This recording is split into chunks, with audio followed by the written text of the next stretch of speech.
Now that we've celebrated Jesus' birth, we're ready to focus on his life.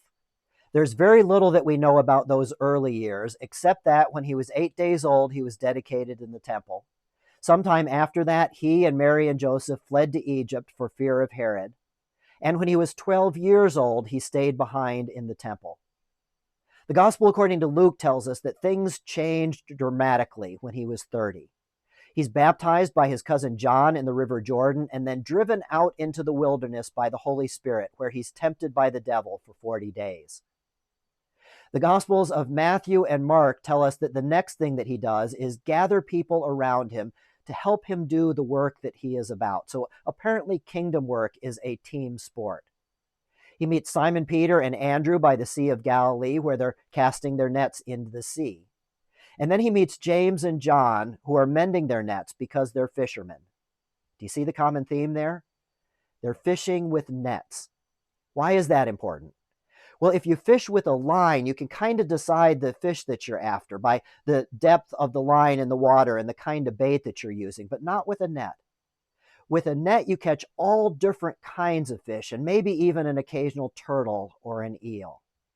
Why is that important?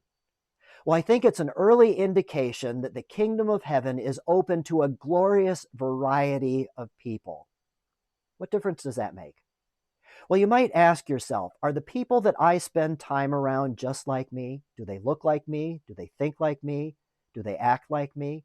And if your answer is yes, then I would challenge you to find a way this week that you can spend some time around somebody who looks differently than you do.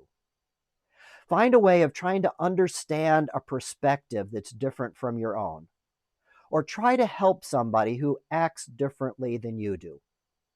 My name is Brad Olson, and this is our January 13th edition of a video series we call Alone Together. Please continue to pray for those who are infected by COVID-19. Pray for the families of those who have died from COVID-19. This is a very sad time. Pray for those who are on the front lines of treating those who are infected by COVID-19. Pray for our leaders who are helping to navigate through this unprecedented time. And pray for those who are working to get the vaccine out. It is among our greatest hopes. Stay safe and be well. God bless.